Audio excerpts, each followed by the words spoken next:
अब नया लेख प्रारंभ करते हैं जिसका शीर्षक है संघे शक्ति कलौ युगे। और यह एक संस्कृत का वाक्य है जो किसी श्लोक से उद्धृत है। इसका यही तात्पर्य समझ में आता है कि संघ में शक्ति है। संघ यानी एकता, एकता में बल है। चाहे कोई भी युग हो, चाहे कलयुग हो, चाहे सतयुग हो। विशेषकर कलयुग में तो और भी ज्यादा संघ की आवश्यकता है, सत्संग की आवश्यकता है। और उसमें जो एक शक्ति है, वो शक्ति तब परिचित होता है प्राणी उससे जब वो सत्संग में आता है और अपने ही जैसे अनेक लोगों की संगत में आता है। सत्संग के दो रूप हैं, क्योंकि सत्संग की बात हो रही है। एक है सत्संग का रूप संघ के रूप में, यानी यह एक संघ है, एक ग्रुप है, यह एक व्यापक एकत्व है। यह तो संघ का रूप हुआ, सत्संग का रूप हुआ।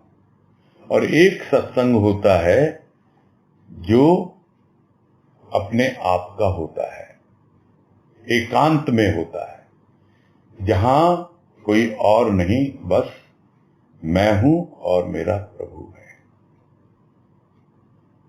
अब दोनों में क्या अंतर है? दोनों में अंतर यह है कि हम जब एक के साथ जुड़ते हैं, अपने प्रभु के साथ एकांत में, तो हमारी भावना एक के प्रति होती है। किंतु जब हम संघ में जुड़ते हैं तो ऐसा नहीं है कि हम अपने आप में परिपूर्ण होते हैं। जो हमारे भीतर कहीं ना कहीं किसी न किसी रूप में कमी है, वो लोगों से इंटरेक्ट करते हुए स्थान विशेष पर बैठ के उनके वाइब्स जिसको कहते हैं आजकल की भाषा में, उससे और इंटरेक्शन से आपस में वो जितना भी वायर्ड है, जितनी भी खाली जगह है, वो भरी जाती है और हम पूर्णता की ओर बड़ी सहजता से बढ़ते हैं। इसीलिए संघ में बहुत शक्ति है और संघ का बड़ा महत्व है। तो शुरू करते हैं लेख को। इसमें कह रहे हैं संघे शक्ति कलौ युगे, प्राचीन उक्ति है। किंतु उक्ति प्राचीन हो या नवीन, प्राणी को संगठित होने की प्रेरणा प्रदान करती है। तो ये बात तो अभी हो ही गई कि संगठित होने की प्रेरणा देती है यह उक्ति, और यही कहती है कि भाई चाहे जो भी काल हो, प्राचीन काल हो या नवीन काल हो, जो भी समय हो, संगठन उसके अंदर में शक्ति है। इसलिए प्रेरित होता है प्राणी आगे बढ़ने के लिए, एकत्रित होने के लिए। तो प्राणी को ऐसी प्रेरणा देती है यह उक्ति कि संघे शक्ति कलौ युगे, यानी सब इकट्ठे हो जाओ, सब शामिल हो जाओ सत्संग में, और देखो किस प्रकार से एक सामूहिक कृपा मिलती है हमको। जो कि क्या कहा गया जब नारद जी ने पूछा भगवान विष्णु को कि कहाँ रहते हैं आप? बैकुंठ में रहते हैं? बोले नहीं, जहां सत्संग होता है, जहां मेरे भक्त मुझे सुमिरन करते हैं, मेरी चर्चा करते हैं, मैं वहां होता हूं। और वो एक एक में विद्यमान होके वो भगवान सबको जोड़ता है अपने ही भावों से। और वो भगवान कौन है सत्संग में? वह है हमारा सद्गुरु भगवान। तब हम उस संगठन की शक्ति को अनुभव करते हैं और हमें संगठित होने की प्रेरणा मिलती है। आगे है कलयुग का नाम है, प्रभाव है और है संघर्ष, प्राणी के जीवन में। संघर्ष जीवन रहने के लिए, अधिकार पाने के लिए, जीवन को सुखमय बनाने के लिए, मान सम्मान पाने के लिए। इतना ही नहीं, संघर्ष है आज के मानव को धर्ममय जीवन अपनाने के लिए, दिव्य भावों को हृदयंगम करने के लिए, साथ आचरण के लिए। तो कलयुग नाम है इस युग का। हम सब जानते हैं कलयुग नाम है। तो इसका क्या प्रभाव पड़ता है? कलयुग का एक प्रभाव यह है कि हम जब कभी भी इधर उधर देखते हैं भौतिक जीवन में, तो लोगों की लाइफ स्टाइल, उनके जीवन जीने का ढंग, उनके सोचने का ढंग, इन सब चीजों से प्रभावित हुए बिना रह नहीं पाते। हम इतनी आसानी से अंतर्मुखी नहीं हो पाते हैं। भले ही हम कितना सुन लें कि भाई वो तुम्हारे अंदर है, तुम अंतर्मुखी हो, किंतु हमारी दृष्टि बहिर्मुखी ही रहती है, बार बार दिखती है। तो ये किसका प्रभाव है? यह प्रभाव है कलयुग का। और इस कारण हमारे जीवन में हमेशा संघर्ष बना रहता है। क्या संघर्ष है? जीवन जीने के लिए, जीवन यापन के लिए। एक संघर्ष है भौतिक जीवन के लिए, और दूसरा संघर्ष है भीतर विचारों का। एक दूसरे से विचार नहीं मिलते, हमारे खुद के ही विचार आपस में नहीं मिलते। यानी कुछ विचार ऐसे होते हैं जो दूसरे विचारों के साथ लगते हैं, और आपस में ही विचारों का द्वंद्व होता रहता है। और जब वो द्वंद्व संभलता नहीं है तो वो संघर्ष में बदल जाता है। तो इस प्रकार हम देखते हैं कि यह युग का नाम है और इसका यह प्रभाव है। तो वो संघर्ष है किसके लिए? जीवन रहने के लिए, यानी हम जीवित रहें जैसे तैसे। तो क्या चाहिए? जिसको कहते हैं मौलिक आवश्यकताएं क्या है? मौलिक आवश्यकताएं हैं शरीर के लिए रोटी, कपड़ा, मकान। तो जीवन रहने के लिए संघर्ष करता है प्राणी, रोटी के लिए, कपड़े के लिए, मकान के लिए। तो क्या यह सब उपलब्ध होने के बाद उसके जीवन का संघर्ष संपूर्ण हो जाता है? नहीं, उसे अधिकार चाहिए।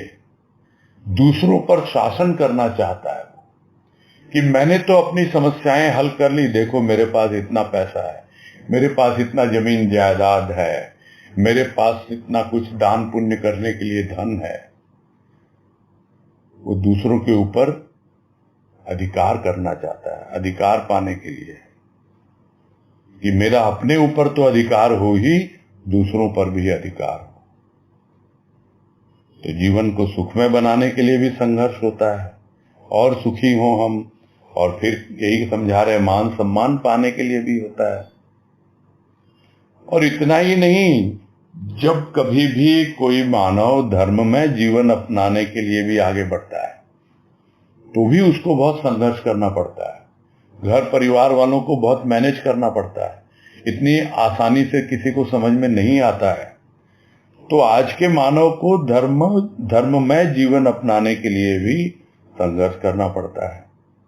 तो यह सब तो बाहर के संघर्ष, और भीतर का संघर्ष क्या है कि भाई जो दिव्य भाव है वो आसानी से अंदर आते नहीं है, हृदयंगम होते नहीं है। तो उनको हृदयंगम करने के लिए फिर संघर्ष करता है। तो संघर्ष करता है, और उससे जब संभलता नहीं है तो फिर उसे चाहिए कोई ऐसा साथ, कोई ऐसा संग में चाहिए जिससे उसको सपोर्ट मिले, और वो भी कुछ उससे सीखे और अपने आचरण को सुधारे। तो इस तरह दिव्य भावों को हृदयंगम करने के लिए उसे संग चाहिए, इसलिए आवश्यकता पड़ती है, और उसी तरह का आचरण अपनाने के लिए। आगे है, आज के अधिकांश मानव के मन में धर्म, दिव्यता वह सत्य के लिए कोई श्रद्धा नहीं, आध्यात्मिकता के प्रति विश्वास नहीं।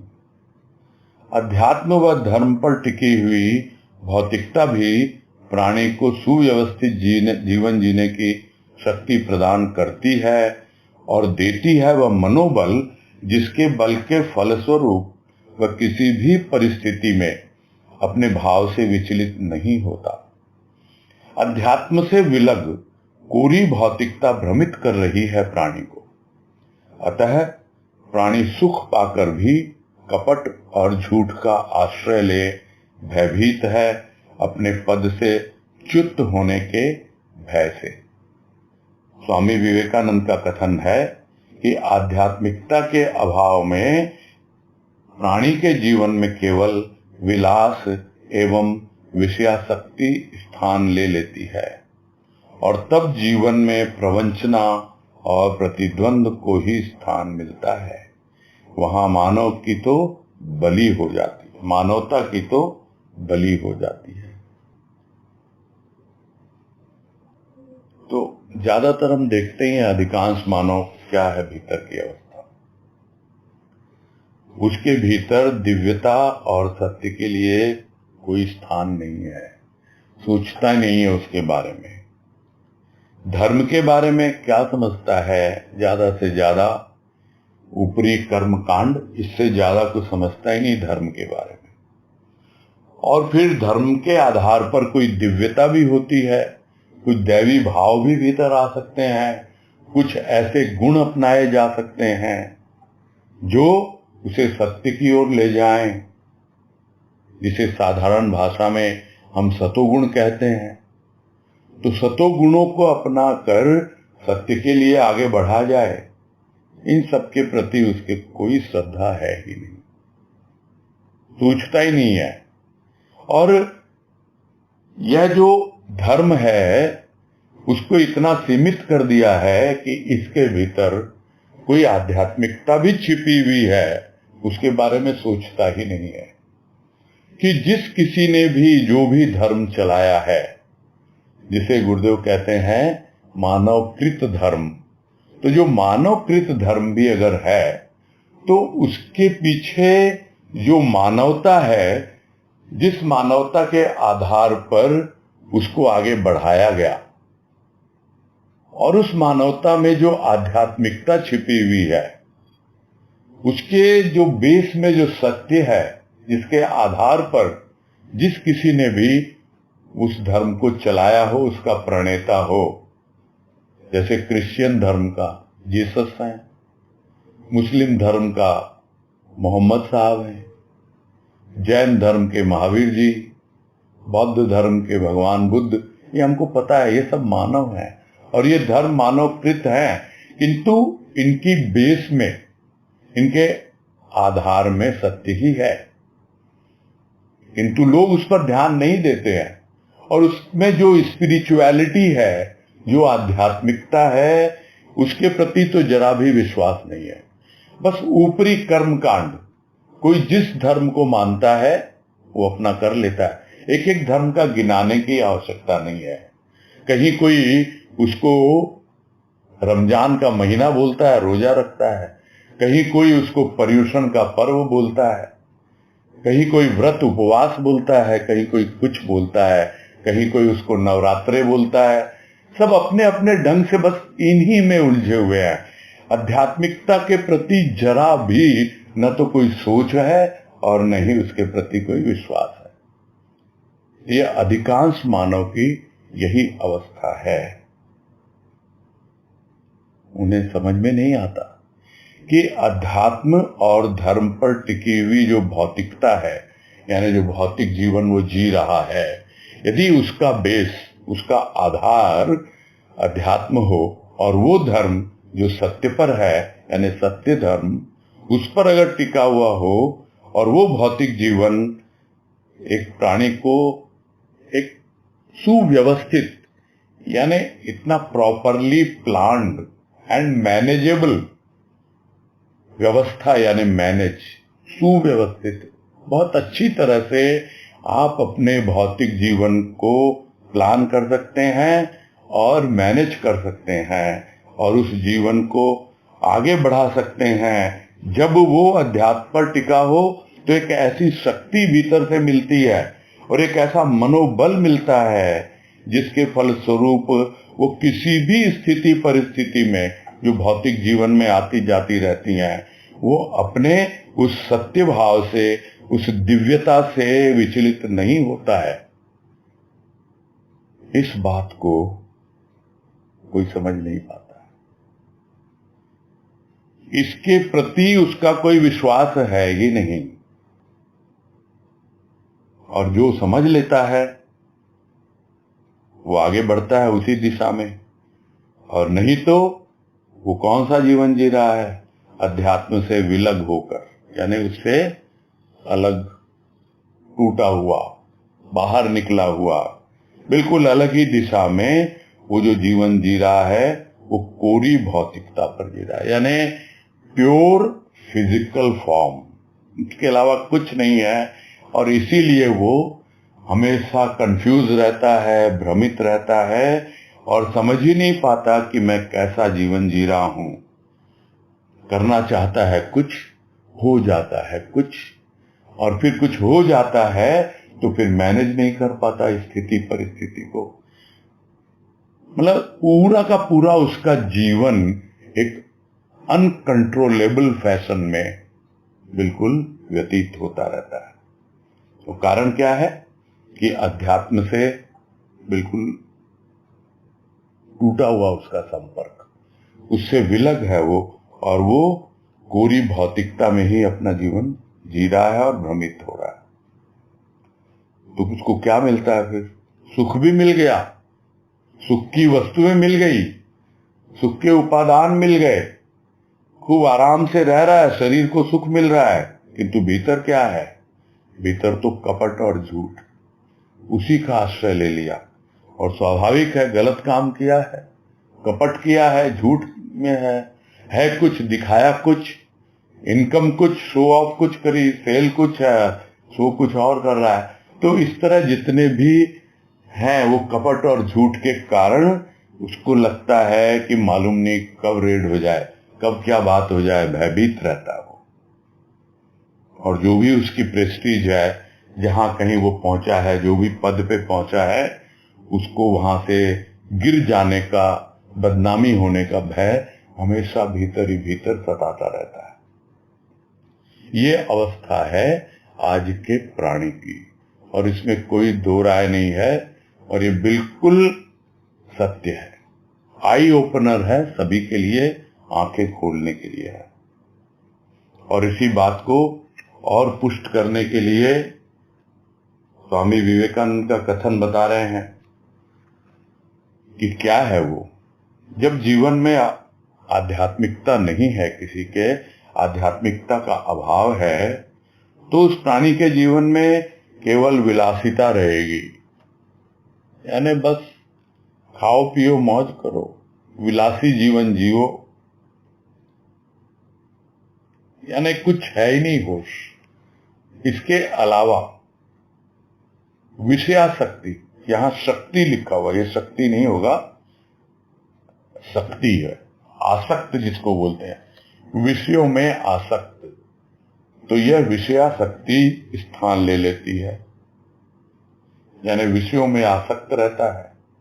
विषय हम सब जानते हैं ज्ञानेंद्रियों के होते हैं, और उसी में मन लगा रहता है। बस आंखें देखती हैं, कान सुनते हैं, जीवा स्वाद लेती है, ये सब विषय हैं ज्ञानेंद्रियों के, और मन इन विषयों को इन ज्ञानेंद्रियों के माध्यम से पूरा करता रहता है, इसके अलावा बाहर निकलता है नहीं, भोग विलास में ही लगा रहता है वो।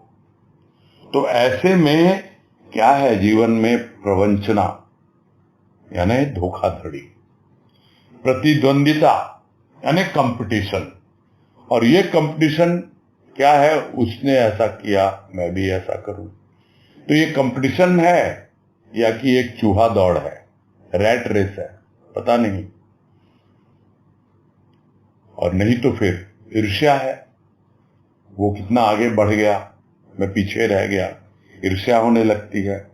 तो जब सिर्फ और सिर्फ भौतिकता ही से घिरा रहता है प्राणी, तो धोखाधड़ी और इस तरह से ईर्ष्या में जलेगा और या चूहा दौड़ में लग जाएगा। तो वहां मानवता, यानी किस लिए मानव बन के आया था, उसकी तो बलि हो जाती है, यानी पूरा हमेशा के लिए वो विचार ही उसके जीवन से चला जाता है। जैसे किसी पशु की बलि हो जाती है तो उसका तो प्राणांत हो जाता है, वैसे ही है मानवता, यानी जो एक ह्यूमैनिटी है जिसके लिए तुम मानव बन के आए थे।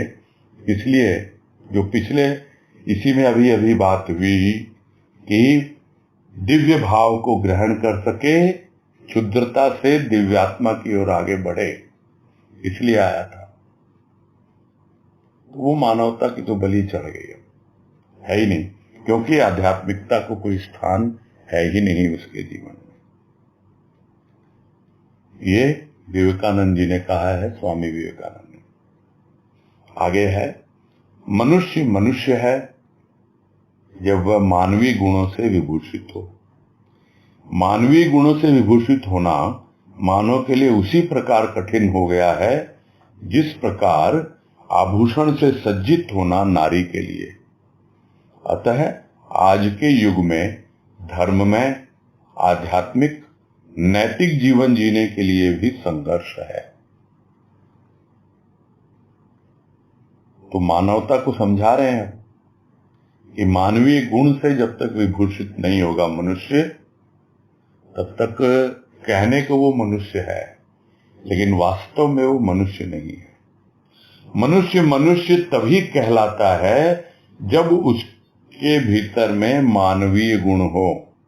और मानवीय गुण के ऊपर, मानवता के ऊपर बहुत बातें हो चुकी हैं, और संक्षेप में इतना ही है कि यह मानव जीवन मिला है अपने लक्ष्य की प्राप्ति के लिए। और लक्ष्य क्या है? यह जो क्षुद्र आत्मा है वो दिव्यात्मा की शरण में आकर परमात्मा तक पहुंचे, उसको जाने और एक दिन उसी में समा जाए। यह है मानवीय गुणों का सार। और जब गुण आते हैं तो बहुत तरह की चीजें आती हैं, किंतु जो मानवीय गुण है उसमें सबसे महत्वपूर्ण है सतोगुण। और वो जो सतोगुण होता है उससे हमें पता लगता है।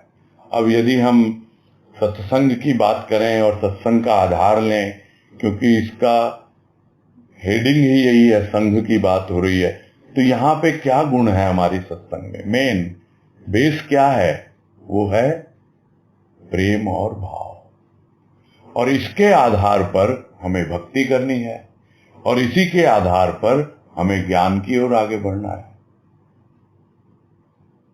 तो वो जो प्रेम और भाव, उन गुणों से ही वास्तव में हमारा श्रृंगार होता है। इसका श्रृंगार, भीतर का श्रृंगार तो वही है कि मानवीय गुणों से जब विभूषित होता है मानव, तब उसे पता लगता है, किंतु बहुत कठिन हो गया आजकल। एक नारी है, वो आभूषण से सज्जित होना चाहती है, तो बहुत कठिन हो गया है। गहने कितने महंगे हो गए हैं। अब क्या करने लगे अब आजकल लोग? 2 ग्राम 5 ग्राम के बनाने लग गए आभूषण। उसमें क्या, ऊपर बस सोने का मुलम्मा चढ़ा हुआ है और भीतर विजातीय तत्व कुछ भी। और यही हाल आध्यात्मिकता के नाम पर, मानवीय गुणों के नाम पर बाजार में चल रहा है आजकल। ऊपर मुलम्मा लगा दिया आध्यात्मिकता का, हम तुम्हारा ये कर देंगे, वो कर देंगे, तुमको स्वर्ग पहुंचा देंगे, तुम्हारी कुंडलिनी जगा देंगे, और भी न जाने क्या क्या आडंबर फैला रखे हैं। और समझते हैं लोग कि हाँ भाई, हम तो सुसज्जित हैं उन गुणों से। अरे भीतर में देखो, भीतर में क्या है? भीतर में सब कुछ झूठ है, सब नकली है।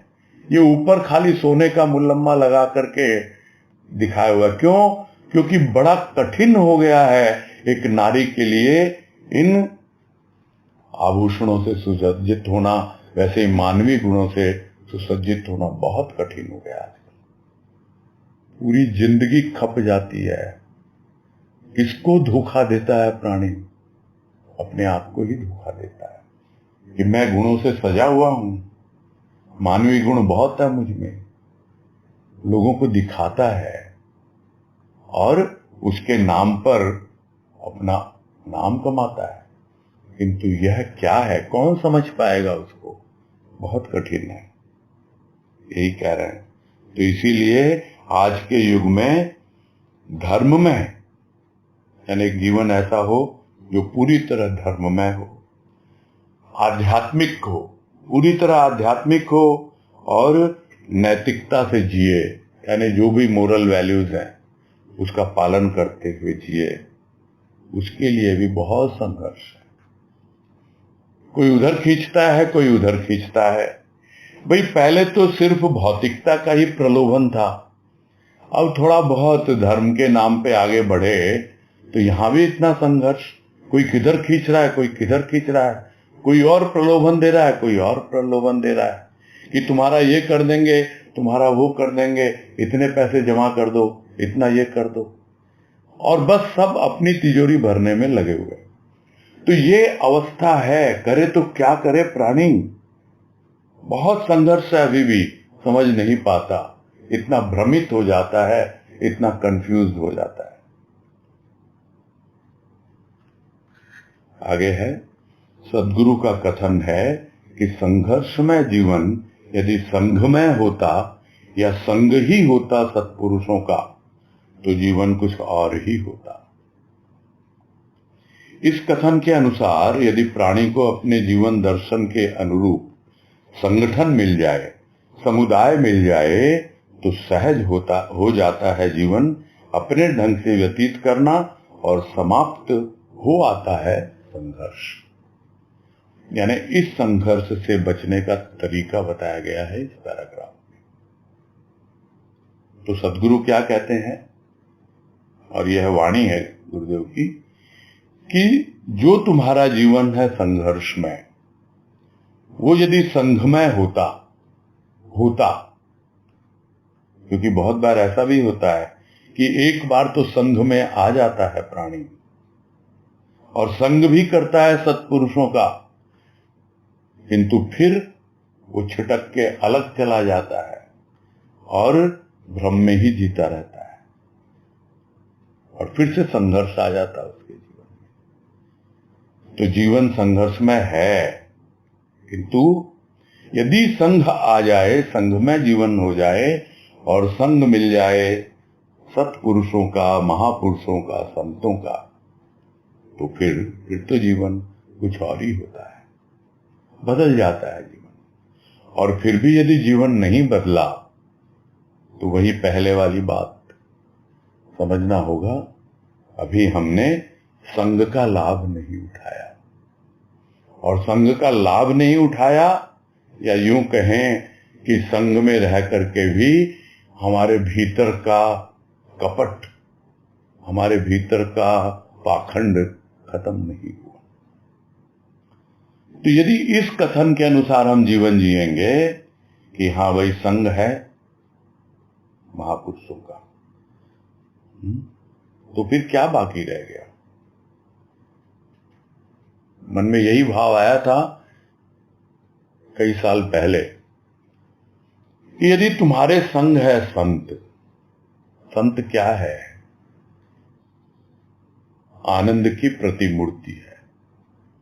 चलो आनंद की अनुभूति तो होगी कभी अलग रूप में पूर्णानंद की, फिर भी खुशी तो मिलती है, प्रसन्नता तो मिलती है, हर्ष तो होता ही है ना जीवन में। तो किस रूप में वो है? हर्ष के रूप में है। तो यदि संग है हर्ष, तो कहां है संघर्ष? फिर संघर्ष नहीं रहता है।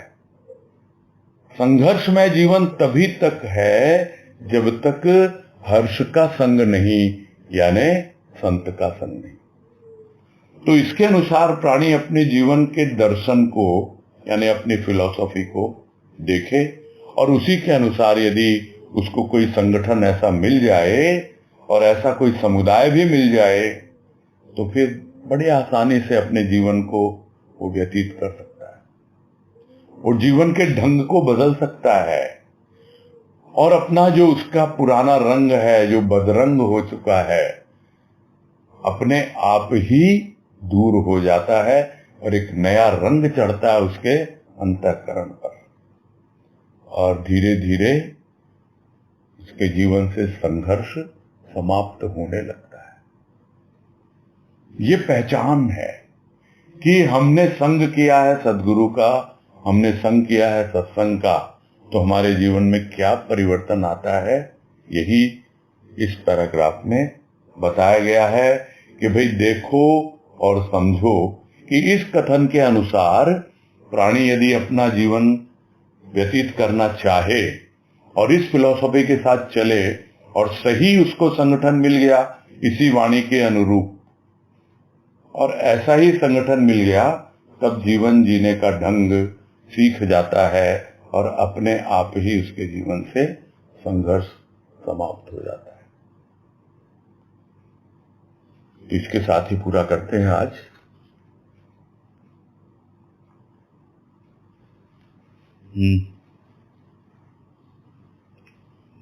तनुश्री शर्मा बोलो।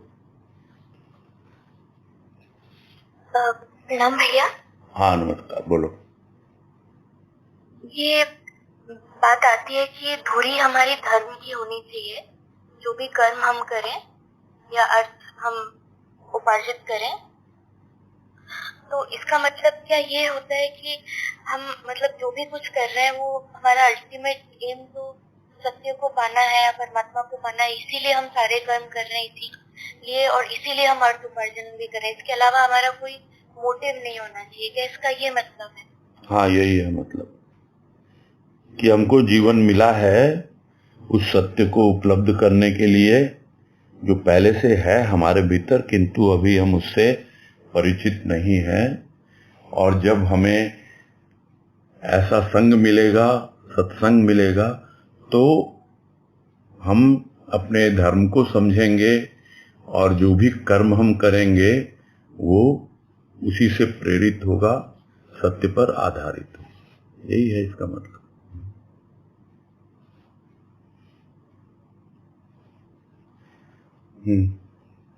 ठीक है। नेक्स्ट रितु बंका, बोलिए। प्रणाम भैया, हरिओम। हाँ हरिओम, नमस्कार, बोलिए। नमस्कार भैया, आज के जो भी प्रवचन शुरू हुआ उसमें आपने बताया कि सत्संग के दो रूप होते हैं, एक हमारा निज का इष्ट के साथ और एक हमारा संग के साथ, जिसके अंदर हमारे में जो कमी होती है वो बाकी टीम वर्क से हम समझ सकते हैं और सीख सकते हैं। ये इसका आइडियल स्वरूप है, पर हम भ्रम में आ जाते हैं, इसका लाभ नहीं उठा पाते। तो ये उसके प्रति हम कैसे मतलब कॉशियस रहें या ध्यान रखें या उन चीजों में नहीं पड़े, उसके लिए? नहीं, कॉशियस क्या रहना है, दो प्रकार का बताया गया। सत्संग के दो रूप होते हैं, जो शुरू में बोला था मैंने, हेडिंग जो इसकी टाइटल है इसलिए कि उसकी बेसिस पे कहा था कि एक संग होता है वो आप जब अपने इष्ट के संग हो, एकांत में हो, वो एक है आपका एकांत का सत्संग है, वो अकेले का है। और एक सत्संग होता है जो सामूहिक होता है, जहां और लोग भी होते हैं। उसका क्या लाभ होता है कि हमारे भीतर जहां जहां जो भी वॉइड्स है, जो भी खाली जगह है, क्योंकि कोई भी अपने आप में पूर्ण नहीं है, सबकी अपनी एक विचारधारा है, और यदि कोई उस विचारधारा के प्रति जरा भी फ्लेक्सिबल नहीं होगा कि नहीं मैं जिस राह पे चल रहा हूँ, जिस तरह हूँ, आई एम ओके, नहीं दूसरे की बात सुने समझें, और यदि हमें कुछ एडॉप्टेबल लगे कि हमें उसको एडॉप्ट करना चाहिए अपना, तो स्वीकार करने में कोई बुराई नहीं होती है। तो सामूहिक सत्संग में यह चीजें हमको सीखने को मिलती हैं। इसलिए जो समुदाय या सामूहिक सत्संग जो कहा जाता है उसका महत्व होता है। सिर्फ सामूहिक सत्संग से भी नहीं होता और सिर्फ एकांत की सत्संग से भी नहीं होता, यानी दोनों तरह की सत्संग हमको चाहिए, एक अपनी पर्सनल और एक ग्रुप में। ये है कहने का मतलब। तालमेल और समावेश हमको बिठाना पड़ेगा। तालमेल नहीं, ये दोनों अलग है लेकिन कॉम्प्लीमेंट्री है, एक दूसरे की पूरक हैं। सिर्फ उससे नहीं होगा, सिर्फ एकांत में या अकेले सत्संग से भी नहीं होता है और सिर्फ सामूहिक से भी नहीं होता है। तो भैया अगर हम इसको समझ लेते हैं तो अगर हमको दोनों मतलब एकांत के में या संग के में जो भी प्रॉब्लम आती है, हमें अपने लक्ष्य को आगे रखते हुए इन सबसे ऊपर बढ़ना चाहिए, भ्रम में नहीं आना चाहिए। हाँ जी, हाँ जी, हाँ।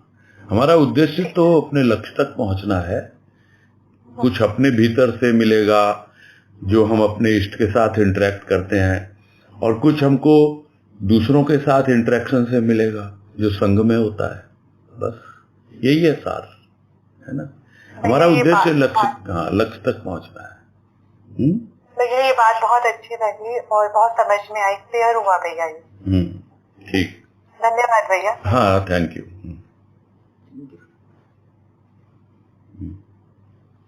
ठीक है, फिर पूरा करते हैं।